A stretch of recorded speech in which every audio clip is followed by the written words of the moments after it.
যে security arrangement সেটা থেকে বেরোতে পাচ্ছেন না। বাট আরেকটা উদাহরণ দিই আপনাকে, ইন্দোনেশিয়াতে এখন ড্রোন ইউজ করা হচ্ছে, যে ড্রোন ফুটেজ ভোট কেন্দ্রের উপরে ড্রোন দিয়ে একটা কন্ট্রোল করা হচ্ছে, এবং সেখানে ইলেকশন কমিশনকে পাওয়ার দেওয়া হচ্ছে, they can monitor the footage and সাথে সাথে অ্যাকশন নিতে পারে। আরও একটা উদাহরণ দিই, কেনিয়াতে আপনার এখন আরেকটা সিস্টেম চালু হয়েছে, কমিউনিটি পুলিশের কথা আমরা শুনি, আমাদের এখানে আনসার আছে, কিন্তু ওই মডেলের না, শুধু ইলেকশনের জন্য কমিউনিটি পুলিশিং, বা ইলেকশনের সময় সর্বদলীয় শৃঙ্খলা রক্ষা কমিটি করা হচ্ছে।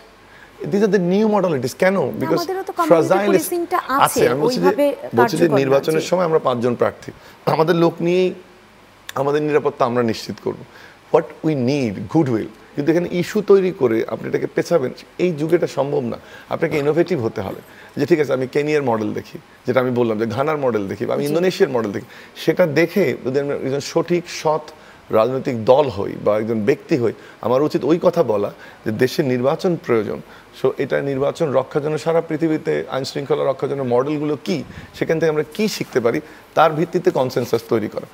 এই রেটে কিন্তু আলোচনা হচ্ছে না, বরং উল্টোটা হচ্ছে যে এখন যে দেশের আইন শৃঙ্খলা পরিস্থিতি, সেখানে নির্বাচন হবে কিনা, কেউ কিন্তু, যেমন প্রিন্স ভাইয়ের কথা আপনি বললেন, যদি কখনো ওনার সেখানের মধ্যে আমার বসার সুযোগ হয়, টক শোতে দেখা হলে আমি বলবো এটা, it will be good discussion.